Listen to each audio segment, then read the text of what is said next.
quickly, and then we're going to move forward. So this way we can get through our time. I don't step on anybody's toes because actually I'm the next session as well. So welcome to our session. Hopefully you're in the right room. We are room number 4. Room number 4, Kindle. Kindle's a good one. And this one is going to be cultivating your digital learning mindset when lesson planning. So we're going to talk a lot about how do we bring in that digital mindset learning when we're thinking about our lesson planning. So a little bit about myself, not much here. I retired from Clark County School District in 2019. And at that point in time, somebody says, well, what are you going to do when you retire? Well, I'm going to follow my passions. And this is my passion. Absolutely. I love online and blended learning. So it's so awesome to be here with you guys and being able to share. I have the great opportunity to share across the nation, in Alaska, Arizona, and Virginia. And that's just this last month, in the month of September alone. So I'm glad to be kind of back home in Nevada. So this is kind of fun. So thanks for having me. I'm glad you all came to join us. And as we get going here, just a couple of things that we're going to be talking about. Oops, my annotations on. So today's agenda, quick and easy, just the welcome, and hopefully you've thrown up into the chat there some of your favorite apps on your phone, because we're going to be talking about digital tools, talking about digital learning and the language that surrounds digital learning, how to engage students in our digital classrooms, and partnering with digital content. Now, I know you guys have spent the last 18 months really doing a lot of this, and I'm excited for that because it creates an opportunity for us to think through what can digital learning look like when we get back into a non-COVID or non-pandemic situation. So let's talk a little bit about digital language, because you'll hear me talk a lot about, remote learning, hybrid learning, and stuff like that. So let's define those. We want to talk about the language of digital learning, because it's not all the same thing, right? If you think through it, there's these 4 phases that I like to think about when I think about digital learning. The blended classroom is when kids come to school every day, 5 days a week, right? And I use digital content in my classroom, and I use digital tools in my classroom. I'm blending the instruction as we're going through. I'm taking the best of online technology and matching it with the best pedagogy of face-to-face instruction. Now, the hybrid learning, which is a little bit different, it is blended, don't get me wrong, but what it is, it's instead of 5 days a week in the building, it's maybe 2 or 3 days a week in a building, or 2 or 3 days off in online from home, right? So it's you're face-to-face sometimes and you're online sometimes. So that's what I like to say is hybrid learning. When we talk about online learning, and it's interesting, I just saw a Forbes article that says, oh, we're not going to use the word online learning anymore because kids are just learning online all the time.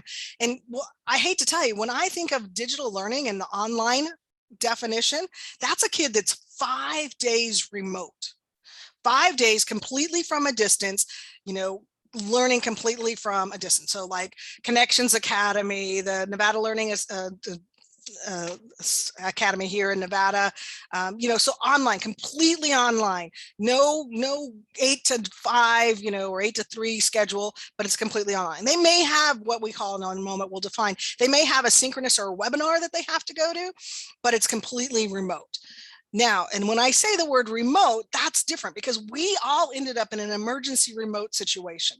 And in that emergency remote situation, all of us stuck with our bell schedules, not all, but a vast majority of us said, look, this is remote learning. You're still going to go to school 5 days a week. You're still going to log on at 8 o'clock and you're going to log off at 3 o'clock. And we're going to possibly have some bell schedules or change content areas in between, but it's still an 8 to 3 day.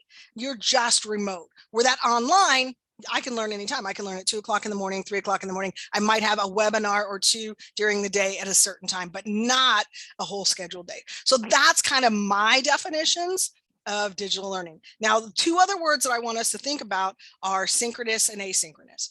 And this happens in the online world as well as, the face-to-face world. Synchronous means we're all going to do it at the same time. Direct instruction is synchronous. Right? We're all doing it at the same time at my pace. But synchronous also means exactly what we just did in the remote learning world, where we said at 8 o'clock, you're going to log in, and at 9 o'clock is going to be math class, or a webinar is synchronous. At 4 o'clock on Tuesday afternoons, we're going to have a webinar. That's synchronous. We're all there at the same time. It can be in an online environment or a face-to-face environment. Asynchronous means that we're doing it at different times. We're not in the same place at the same time. That's kind of like the app that we just talked about on our phones, the text messaging, right? The Google calendars, those things are not happening at the same time. The discussions in our Canvas courses or inside of our Google Classroom, those are asynchronous. So I can go in and I can hit a chat anytime during the day, and it might be 2-3 hours, maybe 24 hours later before my teacher gets back to me. That's an asynchronous learning. So while we're thinking about this, all right, we're going to try something, and hopefully you guys are Zoom users or at least have some idea where you can find it. Usually it's at the top of your page, and that's kind of why I put it here at the top of our screen. There's a place that says annotate, and it looks like a little pencil. Find it. Then when you do that, what'll happen is you'll get a list down below. So down below, there's a stamp feature. You can do checks, you can do hearts, you can do X's, you can do a variety of things. What I'd like you to do is annotate my screen. If you are in a blended environment today, where kids are coming to school 5 days a week, face-to-face with digital learning components, that's where you would do it. And the hybrid is that split schedule, right? So that's where you would be having kids some days at home and some days away. Got a lot of people with the pencils. Try the stamps, guys. And then if you're completely online, completely from a distance, all learning from home, that's where you'd put that over there. This is just kind of a way for me to do like a check in the room to kind of find out where we're at. Cool. I love it. All right, so we have a good split here in this room. Some of you are still doing face-to-face classrooms using your digital learning components. Some of you have a split schedule where the kids are half the time with you and half the time at home. And some of you have where the kids are completely. Now, what I didn't do is I didn't put remote up there. Is there anybody, and if you are, you can go ahead and throw it up in chat. I don't have remote up here. Is there anybody that's doing a remote situation? That is truly the one that starts at like 8 o'clock in the morning till 3 o'clock.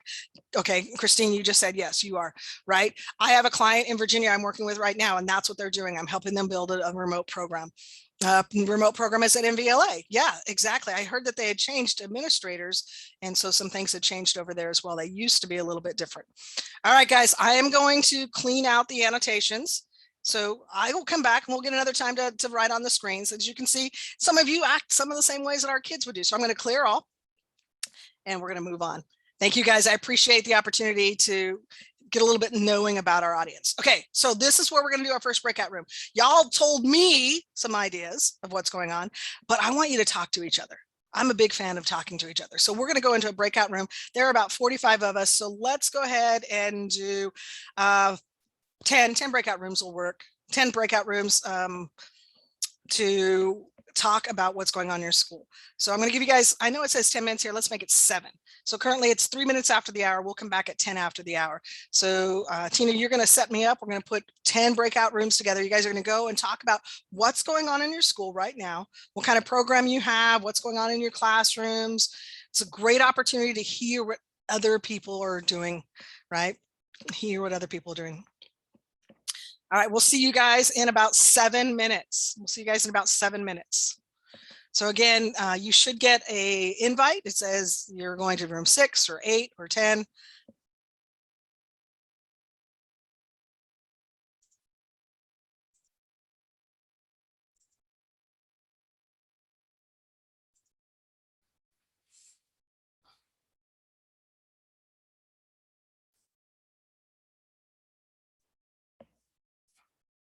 Thanks, Tina. You're welcome.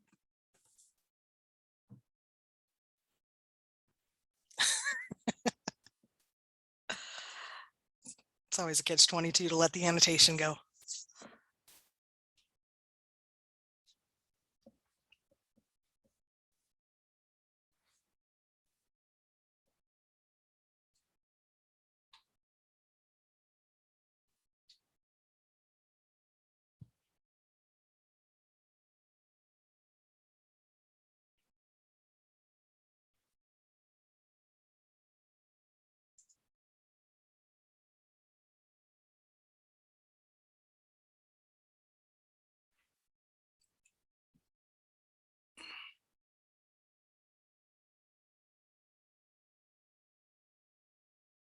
Those of you that just joined us, we are in a breakout room and we're talking about what's going on in your school. So I know, Daisy, if you want to unmic, you can surely join us and talk to me about it. Hi. Do you want Hi. me to send her to her room? I can send her to her room. Okay, you can do that. Why don't you do that? Yeah, why don't you send Daisy to a room? Well, we're going to send you to a room so you can talk to other people. Thanks. Cindy, did you have a question or something? Or are you just hanging? Does she want me to send her to her room? Yeah, please send her to a room. Oh, I don't know about Cindy. Yeah. Okay. Oh, That's all right. I wasn't sure. I wasn't sure if she was just checking in on I us. know. Or... I think she's just checking in because I think she logged back out. Okay. I figure Carl and Kim are still eating lunch. We got a good number again. Yes, you do. You have the highest number right now. Was that 48? Yeah. 40. We had 45. Okay.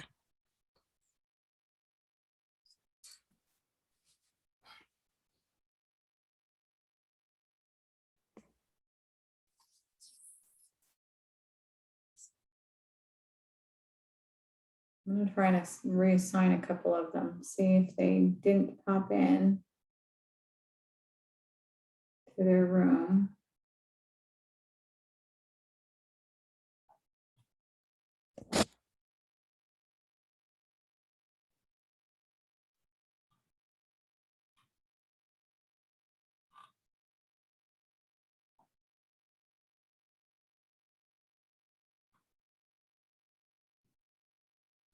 Did you start the recording on this one? I remember you did at the beginning. Okay.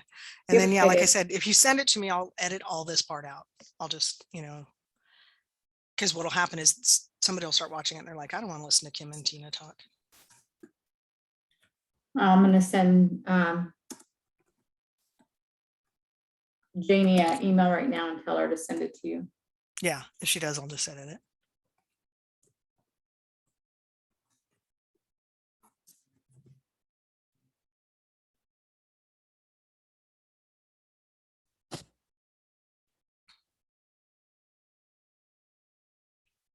I totally forgot that the NVLA program changed to more of a remote learning class.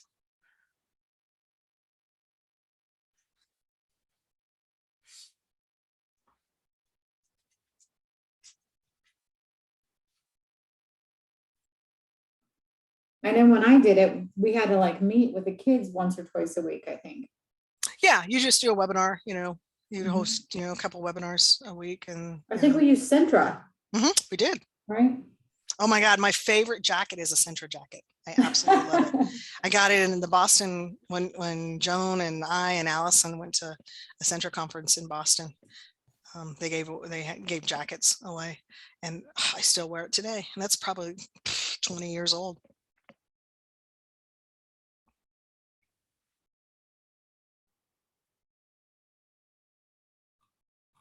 Well, it just goes to show you how, I mean, because Joan was so instrumental in getting that program up and off the ground.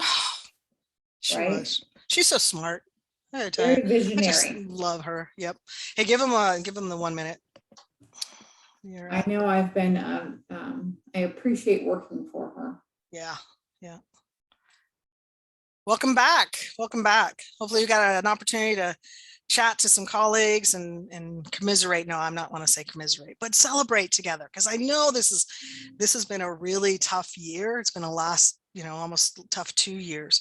And, especially this year, because we thought we were going to go one way at the beginning of the school year. And some of us ended up having to change or putting in some different protocols because of the Delta variant. I mean, so I know that just having peers to be able to talk about what's going on, that maybe not in your building, but, across the state. That's kind of the nice thing about coming to a conference like this is you get that opportunity to talk to others about what's going on in your school. If you had something cool come up in your session, you want to throw it up in chat, that would be totally awesome. Love to see what kind of went there, or you can unmic yourself and share something that maybe come up in your room. You're welcome to do that as well.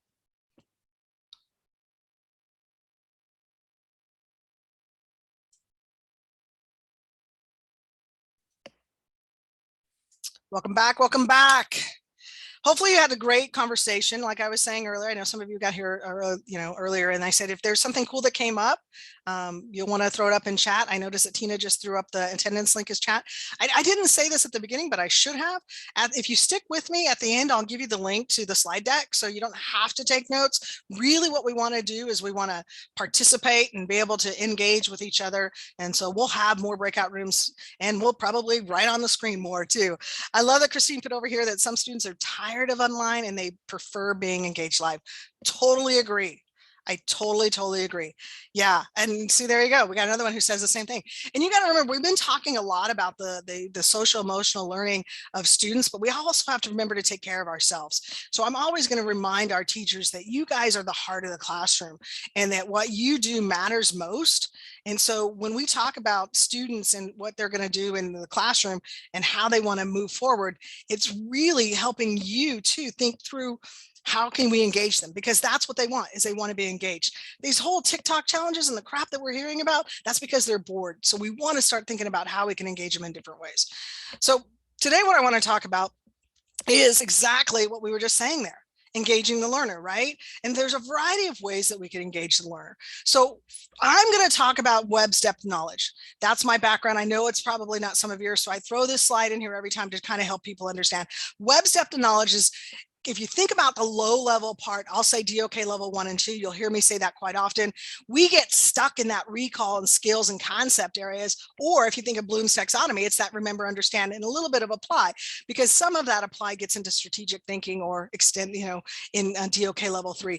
But when I start saying DOK level 1, 2, or 3, or 4, think of your Bloom's taxonomy. It starts at the bottom 1, going all the way up to the top at 4. So as we move forward, guys, and you hear me say that, please know that that's what I'm talking about. So let's talk about a typical classroom.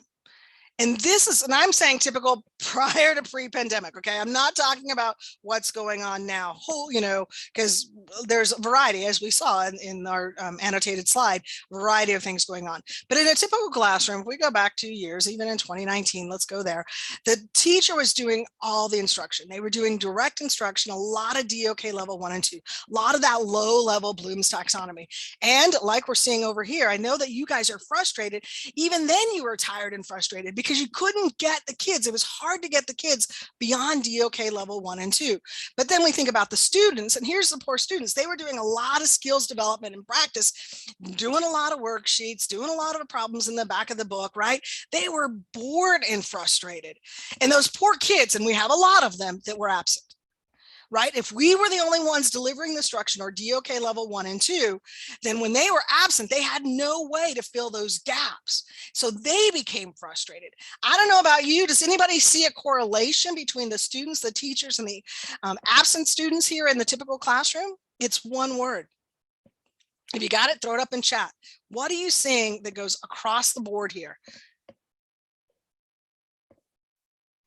Yeah, frustrated, right? Frustrated. They're all frustrated, right? And when you're frustrated, you don't bring your passion to your classroom. Your students quit acting. Your absent students quit even asking for work. So there's frustration all around going on here, right? Those are the types of things that are going on. So what we want to help our students understand is they will only remember how we made them feel. So we have to change the classroom, right? Students don't remember that I taught math. Heck, most of the kids I would see in passing in the hall, give them high fives. They didn't even know I taught math. But what they will remember is they will remember how I made them feel, right? So what we want to do is we want to change that frustration to something that's more engaging, something that's more exciting, energized, right? So how are we going to do that? We're going to do it with one thing. If you want an actively engaged classroom, I'm going to say start with digital content. Let digital content, Khan Academy, iReady, Alex Math, let them deliver the DOK level 1 and 2 content. Let them do the skills and practice. And it's nice thing about it, it's personalized. Billy can be at one place, Susie's at another place, Jose's at a third place. And even if Billy is absent one day, he can just pick up exactly where he left off. That's why it's personalized. That's why I love digital content. If I add digital content to my classroom, it can deliver DOK level 1 and 2. I no longer have to do direct instruction on DOK level 1 and 2. So you, as the teacher, when you partner, with tech and release the learning to your students, then you can add in station rotations, playlists, choice boards, and get some engagement activities and do some teaching by walking around. So now you're guiding the instruction instead of directing the instruction, right? And how does that change for our students? Well, our students now have to take ownership.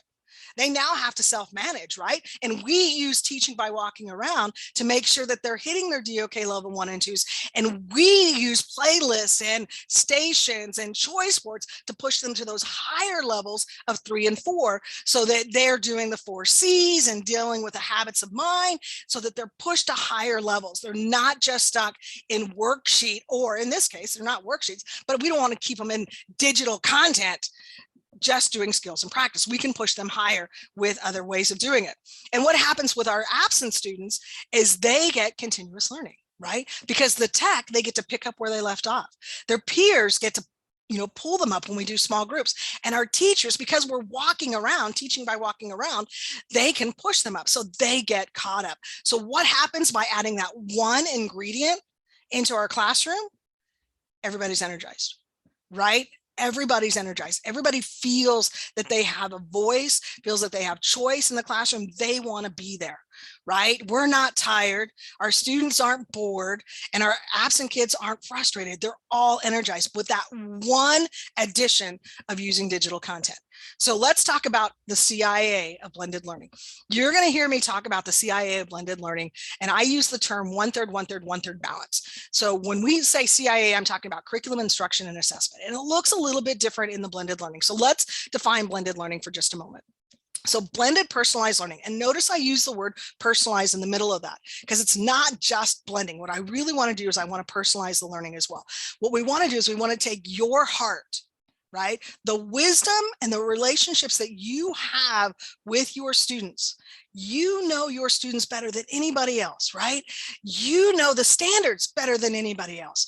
So you have this great wisdom. That's why we're never going to get rid of the teacher in the classroom, no matter how intelligent the technology gets. Or I probably should use the word adaptable, because remember, it's not really intelligent. It's just adaptable. It can adapt to the individual student, right? It's a bunch of ones and zeros that actually create a learning path for each individual student. So taking the wisdom of the teacher, adding in the adaptability of technology, we can create a personalized learning space for each and every individualized student.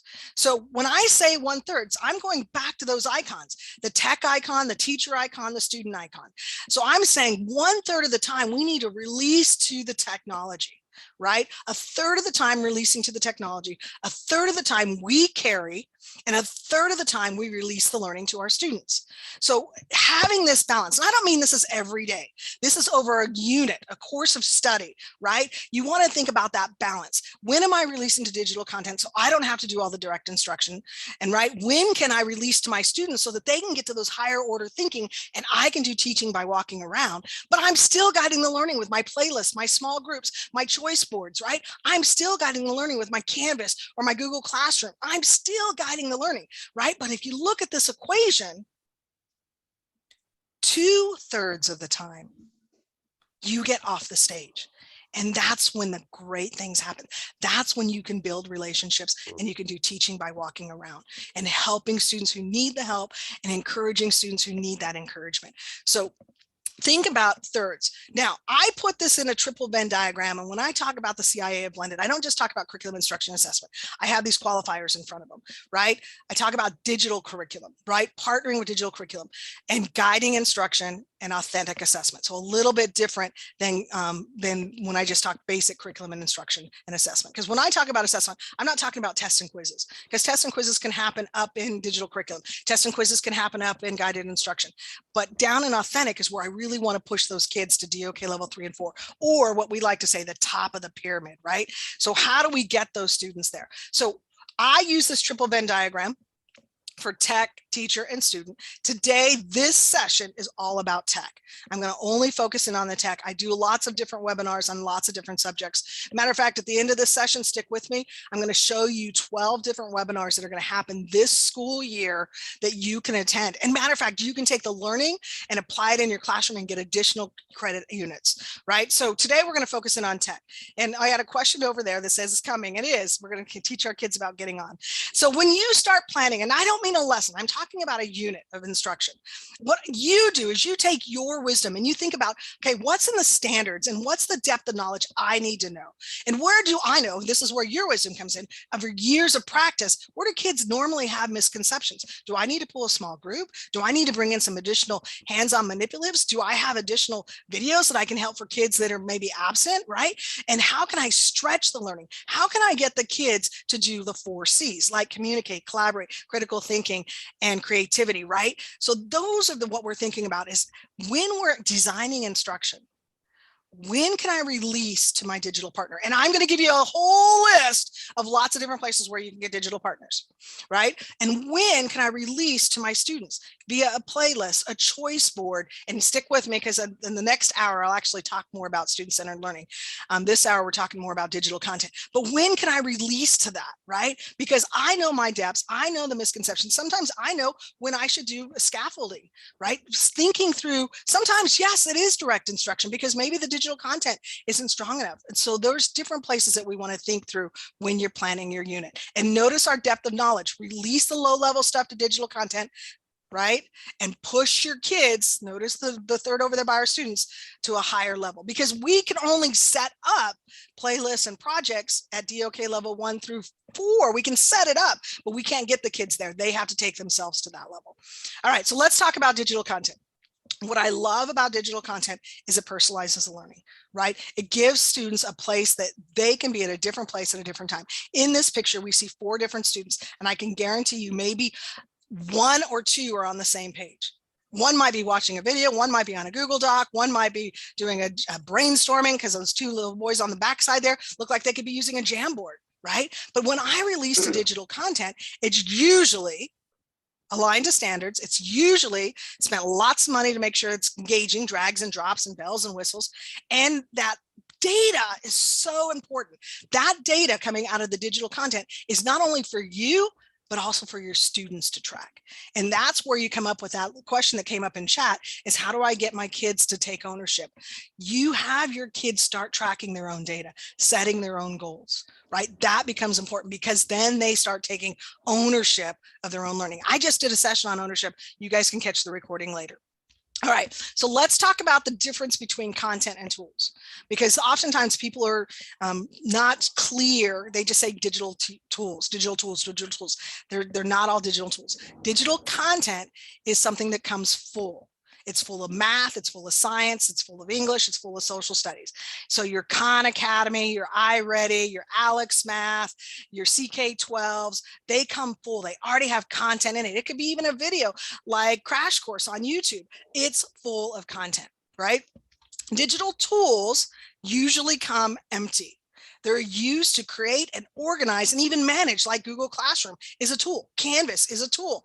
Kahoots is a tool. They typically come empty. Now, some of those tools have created repositories where teachers have shared content. So sometimes we get confused between digital content and tools because of those repositories. But basically, a tool, when you open up a new Google Doc, it's empty, right? So think through that. When you're in your classroom, what I say to try to keep the cognitive load down on you, because we've already talked about the frustration level, right? And on your students, is try to take your digital partners, and I call them partners because they're going to deliver instruction along with you, down to 1 to 3. You know, it might be using iReady and maybe Khan Academy and maybe a YouTube channel that you really, really like, right? 1 to 3, keep it low so that you're not always searching. Find 3 really strong workhorses that can help carry that load with you. When we talk about tools, that's probably going to get larger. But again, I'm going to say, find something that works for you and use it over and over and over again, like Nearpod or Paradeck. Use it over and over and over again, right? Don't jump to the new app happy stuff. Find the ones that are really good and work really well. Padlet, Flipgrid, there's tons of really good digital tools. So, hey, speaking of them, look at this. Go ahead, annotate my screen. Which ones do you have? So again, at the very, very top of your screen, if you have something different, you can put up a text box, right? Oh, there you go, Khan Academy. Yep, several people are using Khan Academy. FET Labs, love it. ReadWorks. Guys, and you will have access to this deck. And I will tell you, the next slide's going to give you lots and lots of other stuff. Oh, I look at the boxes around Flipgrid. Yeah, see, look, you guys get it. You understand how to do that. Look at that. Or you can use chat. I'm getting a lot in chat as well. Awesome. Awesome. All right, guys, I'm going to clear the screen. I appreciate the interaction. Look, even in this area, we can have that interaction. So again, I'm going to clear the screen and we're going to move on. So when I talk about digital content, there's lots of different ways that you can get digital content. You can buy digital content, and the Department of Education has done a great job. They've bought some really good digital content for you. You have Discovery Ed from digital content, right? Your school or your district has probably bought vendor products. Now they have spent lots of money to align to standards and create those as interactive and engaging. There's another way to get digital content. You can borrow it. Right? You can go out to Khan Academy and borrow some of their stuff. You can go to CK12 and borrow some of their stuff. You have lots of different places that you can borrow these open educational or OER content. And again, like I said, don't make yourself crazy. Find 1 or 3 that you're going to just always go to. That's going to be your workhorse, right? Or you can do the crafty way, time-consuming, teacher-made, built content. You can create your own videos, right? Who's got time for that? But I know some of you have done that, and I applaud you guys for doing it because I know it's hard. I will tell you, I have been a director at a virtual school where we required our teachers to make their content, and we knew how hard it was to stay just a little bit in front of our kids, right? That's why I'm a big fan of buying and borrowing. But that is searching, compiling, and making sure it's aligned to standards. There's lots going on in that.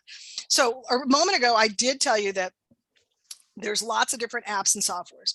So when you're out there curating and you're looking for digital resources, and I'm going to use the word resources for just a moment, because it could be a content, it could be a tool, because like Kahoot's a tool, but it's really more of an assessment. It allows me to collect data, but it's also fun for games, right? So it could also be used for skills and practice. But when you're looking at your software and you're looking for partners, think through what type of tool that is and what it brings to the table. I used to always say, when you're looking for digital content, think of it as this way. It's not always going to be what you want it to be. It's not going to be the way that you would do it. Just like at home, you're probably your spouses and your kids don't put the dishes the way you want them to be in the dishwasher. And you want to go behind them and move everything, but you don't have to, because guess what? Most of the dishes will get clean. And that's the same thing that's going to happen with your students. If you just release the learning to a digital partner, then most of your kids will get it. And because you now have the opportunity, because you've released to teach by walking around, you can go in and help fill those gaps. But as you're looking at some of your digital tools like IXL or even BrainPop or any of those, think about how you're using it. Are you using it for skill and practice? Is it adaptive? Like, you know, kids have their own learning paths. Khan Academy has that. iReady has that. Alex has that. Or are they full courses like Edgenuity or Apex, some of those types of things that I can use in a different way because the type of tool or digital resource that it is. All right, write this down. So this is a bit.ly. On all of my bit.lys, you're going to see the I3, because that's my company, I3, capital P, capital D, dash is G for Google, 0224. I'm actually going to throw this also up into our chat so that you guys can get it, because guess what this is? This is a list. Oh, thank you. Oh, wait, it's not that one. You don't, it's not a dash, it's a dash between the two. This is a list of, notice this, all of these links are actually available to you. And there's tons of digital tools, tons of digital content. Some of them are bought, some of them are borrowed. And some of them, you know, you can use to create your own content. Now, did we get it? It's bit.ly/I3 capital P capital D dash G 024. All right, there it goes. But I think you need to put the HPPTS in front of it. I apologize that I don't have that, but don't worry, guys. You are going to take the next couple minutes to talk about how you're using digital tools. Now, I'm going to tell you this resource list is not one exhaustive because you know, everything grows every year. There's something new. And two, I'm not promoting any one tool over another tool. I'm just giving you guys lots of different options where you can find some digital resources. Again, 1 to 3 digital partners that are going to help you deliver instruction, DOK level 1 and 2, right? And then you might want to start looking through what tools can you use to maybe have the kids create their own Kahoots. What tools can you use to help them be collaborative, like maybe in a Flipgrid or Wakelet, right? So think through those types of things. Now, our next slide here is we're going to go into breakout rooms. So you guys can look at these tools as well as when you go into the breakout room. So go ahead and give them 10 breakout rooms. And I want you guys to discuss how you're using digital content and tools today in your classroom. And while you're there, you're welcome to go ahead and look at the resource list that I gave you. So let's give them 5 minutes, 10 breakout rooms. It is now 12:30. So we'll be back at 12:35.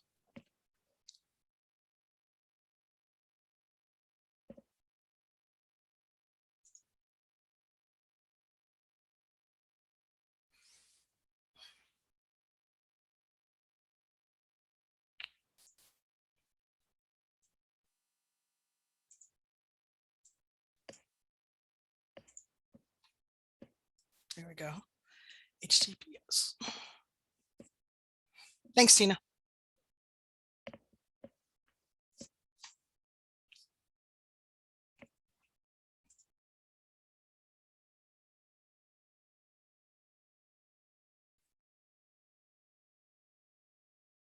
I'm wondering, I put the link in the chat. I wonder if that hits everybody's breakout room as well. That's all right. It'll be there when they come back. If they copy and paste it without the HTTPS, it'll still Yeah, if they show. copy paste it, it's fine. Yeah. It's just nice when it's got the HTTPS because it actually takes them to that. You know, they just click and boom, they're there. Yeah, that list is massive. It's awesome.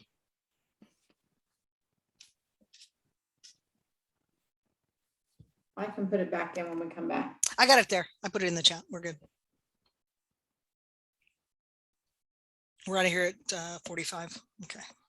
Yep.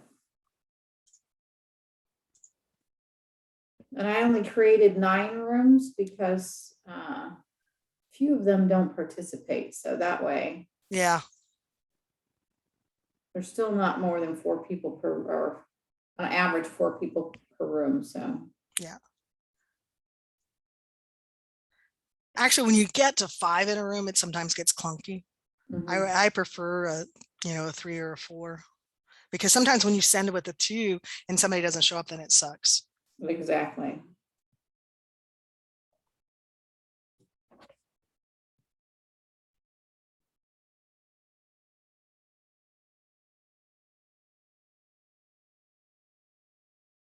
All right, we're good.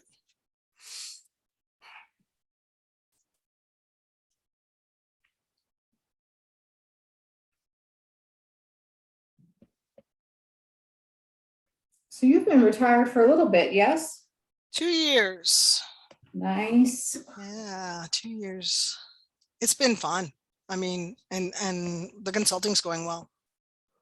I'm looking forward to it. I retire in about 1.5 years, but I'm a little frustrated because if I had stayed with Clark, I would have been one of the administrators who got the buyout. Yeah. But I know they did the buyout after I left, which sucked.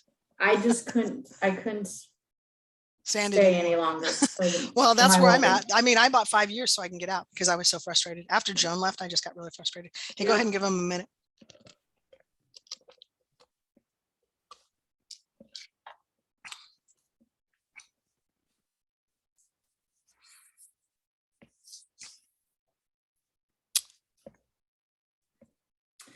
Yeah, I got a little frustrated after Felicia left. Yep. Yep. And then it I just like them. got Good people. worse. Yeah. Good people, both Joe and Felicia. I'm glad to see them at the Department of Ed, still helping them Yeah. out.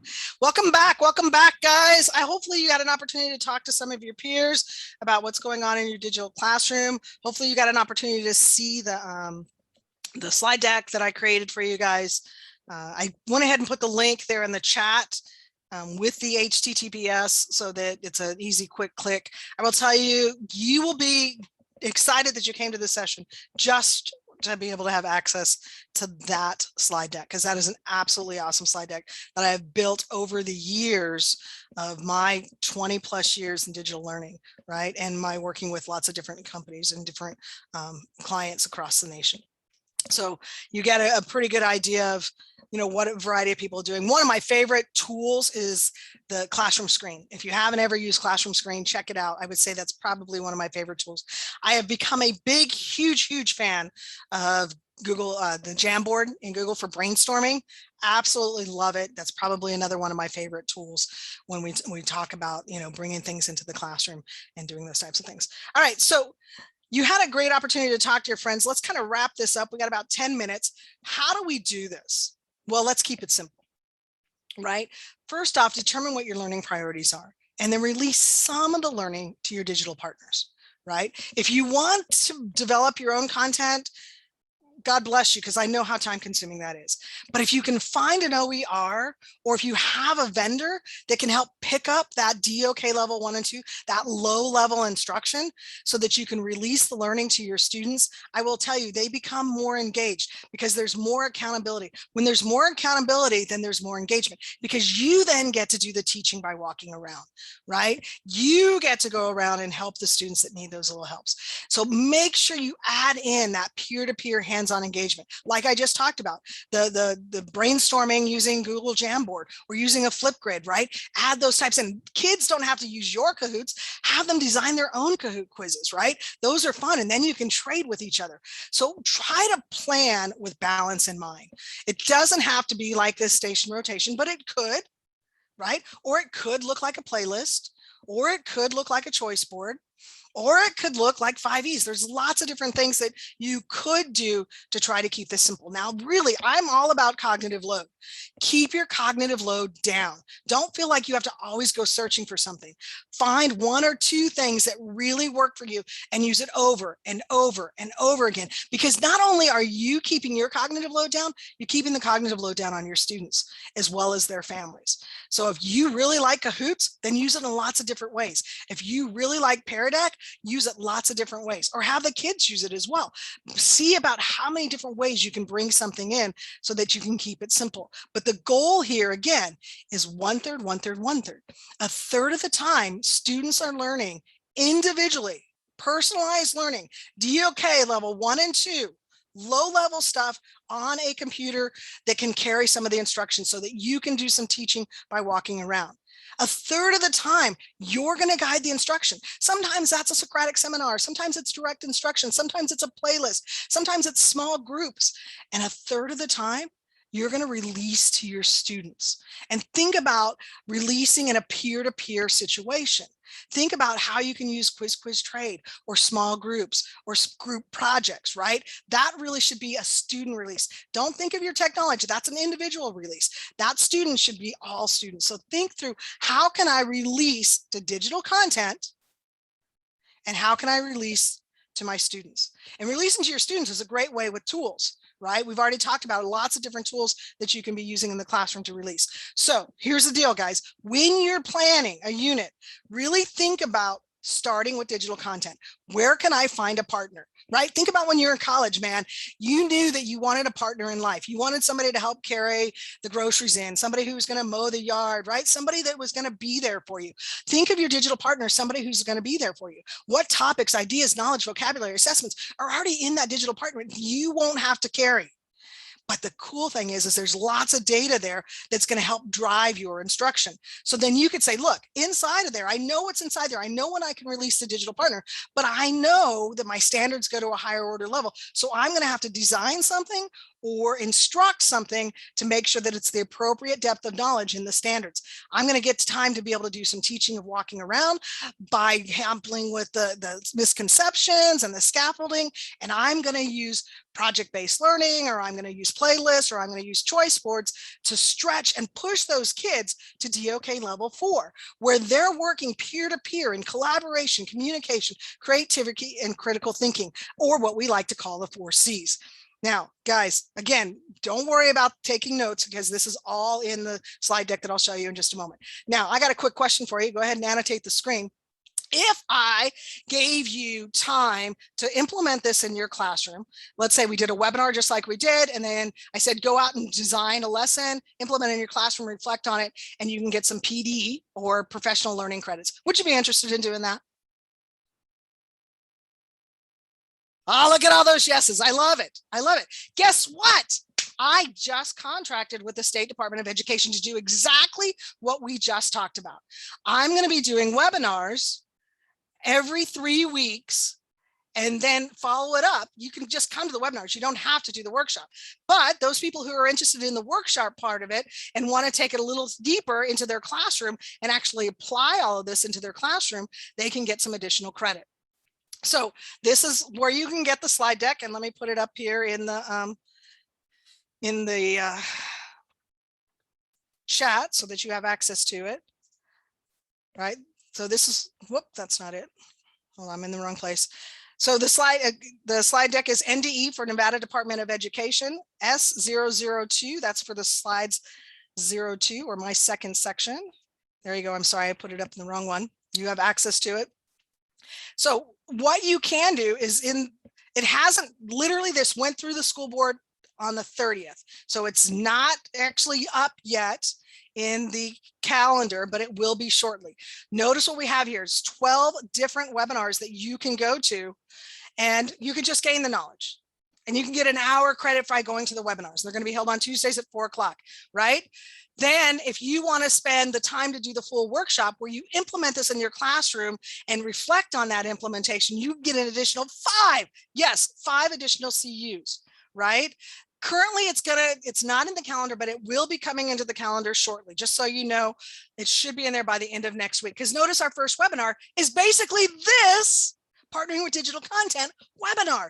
So you can already start thinking about, how can I put this in my classroom, attend the webinar, and then implement it in your classroom and go through the workshop. It's an easy learn, grow, show process. You learn a little bit about it, you grow it in your classroom, and you show it by writing a narrative of what happened in the reflections in your classroom. I love this type of learning. It's going to be totally fun. You guys are going to enjoy it. I hope some of you decide to join me in that. Also, you heard me talk a lot about CIA a year ago. I did a whole series of videos for the Department of Education. They're called the Blended Learning Videos 1 through 5, and they are here as well. So again, these are here. What we basically covered was content video. We covered a lot of the stuff that's dealing with content. So the question came up with Melissa, will those show up in Canvas? No, these are going to be state workshops, right? So they'll be on the state Nevada NVLDI, and I'll put the web link back up there for you. It will be on the calendar at the NV Digital Learning website. Again, they're not there today, but they will be here shortly because of the fact we literally just got past the board last week. So it's going to take them a week to get it up there, but you'll find them at there. I gave you the web link there. nvdigitallearning.org is where you'll find the calendar that you'll be able to work up on those workshops. I am so excited that you guys came here. Hopefully you found at least one thing you can take away. The survey's coming. I know that Tina's going to throw that up in the area there. We finished early. I love it. Look at that. 12:43, and we got like 2 whole minutes left. If you have any questions, the survey's there for you guys to go ahead and take that survey. Guys, I appreciate your time on a Saturday. I know that you have so many other places that you can be, and this was great. We are room number 4. Will the webinars be available asynchronously? Yes, I do believe that they will be.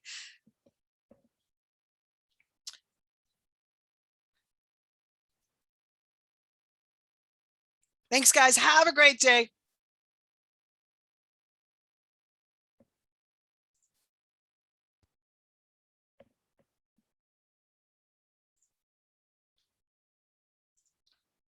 So I want to go ahead and put